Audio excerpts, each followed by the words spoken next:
আসসালামু আলাইকুম আরহামতুল্লাহ। আশা করি সবাই ভালো আছেন। আজ আমরা আলী রাদিয়াল্লাহু আনহু তাআলার পরিচয় সম্পর্কে, তিনি কে ছিলেন, তিনি কিভাবে ইসলাম গ্রহণ করলেন, কিভাবে তার জীবনের চলার পথগুলো, এগুলো তার বীরত্ব, তার ইসলামের সেবা, খলিফা নির্বাচনের সময় তিনি কিভাবে শাহাদাত বরণ করলেন, আমরা আজ এ সম্পর্কে জানতে পারবো। আপনিও যদি জানতে চান, আপনি শেষ পর্যন্ত ভিডিওটি দেখতে থাকুন। আলী রাদিয়াল্লাহু আনহু তাআলার পরিচয়।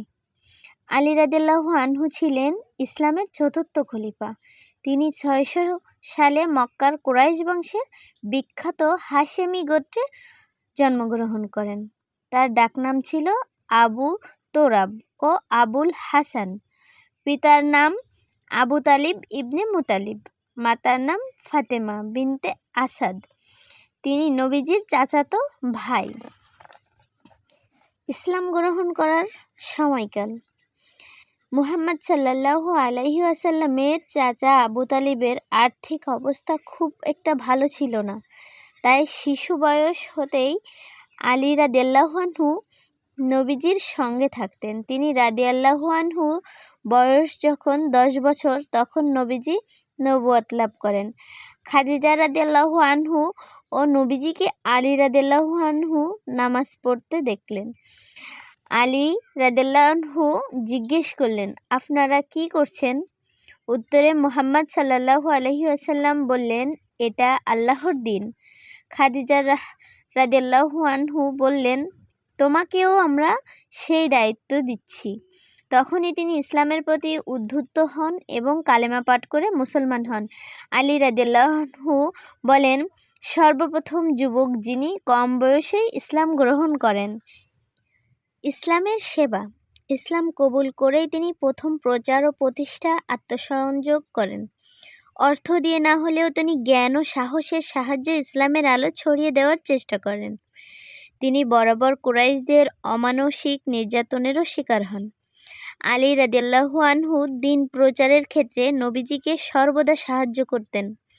নবীজি যখন মদিনার হিজরত করেন, তখন আলী রাদিয়াল্লাহু আনহু নবীজির বিছানায় শুয়েছিলেন। এই কঠিন সময়ে আলী রাদিয়াল্লাহু আনহু জীবনের যে ঝুঁকি নিয়েছিলেন তা ছিল সত্যি বিস্ময়কর। তার বীরত্ব সম্পর্কে আমরা অনেক কিছু জানতে পারি। আলী রাদিয়াল্লাহু আনহু ছিলেন একজন অত্যন্ত শক্তিশালী ও সাহসী যোদ্ধা। তার তেজস্বী অসীম সাহস ও ধৈর্য, বীর্য, সহ্যবীর্য ছিল সর্বজনিত বিদ্বেষ। বিস্মিতদের বিরুদ্ধে প্রতিটি অভিযানে তিনি অংশ নেন। বদর যুদ্ধের সময় তিনি অসীম সাহস ও বীরত্বের পরিচয় দেন। তাই মহানবী সাল্লাল্লাহু আলাইহি ওয়াসাল্লাম তাকে তার জুলফিকার তরবারি প্রদান করেন। আলী রাদিয়াল্লাহু আনহু বীরত্ব ও সহ্যবীর্যে সন্তুষ্ট হয়ে নবীজি তাকে আসাদুল্লাহ বা আল্লাহর বিজয় সিংহ উপাধিতে ভূষিত করেন। তাছাড়া আলী রাদিয়াল্লাহু আনহু অন্য উপাধি ছিল হায়দার ও মুর্তাজা। হায়দার অর্থ প্রচণ্ড আক্রমণকারী সিংহ, আর মুর্তাজা অর্থ আল্লাহ যার প্রতি খুব সন্তুষ্ট। তাকে শেরে খোদা বা আল্লাহর বাঘ বলেও ডাকা হতো।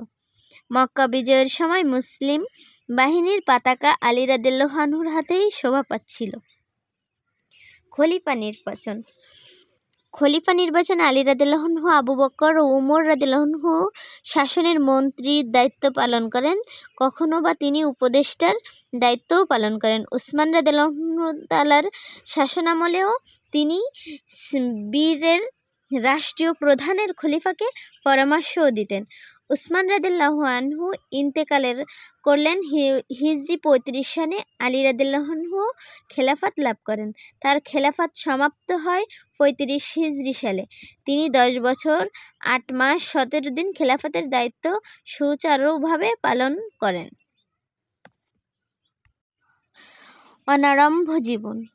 শিশু বয়স হতেই আলী রাদিয়াল্লাহু আনহু ছিলেন অত্যন্ত সাদাসিধে ও সহজ সরল। তিনি জাঁকজমক ও চাকচিক্য মোটেও পছন্দ করতেন না। কঠোর পরিশ্রম করে তিনি খাবার জোগাতেন। খলিফা হওয়ার পরও তিনি নিজ হাতে করে সংসারের খরচ জুগিয়েছেন। তিনি অনেক সময় না খেয়েও জীবন কাটাতেন। অহংকার বলতে কিছুই তার মধ্যে ছিল না। তিনি ধনী দরিদ্র সবার সাথে মিলেমিশে চলতেন। আলী রাদিয়াল্লাহু আনহু ছিলেন অগাধ জ্ঞানের অধিকারী। তাই নবীজি বলেছেন, আমি জ্ঞানের ভাণ্ডার আর আলী তার দরজা।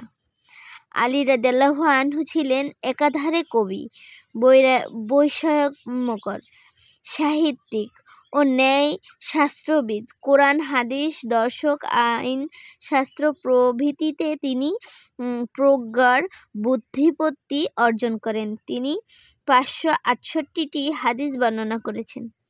শাহাদাত বরণ। হিজরি 40 সনের 18ই রমজান শুক্রবার।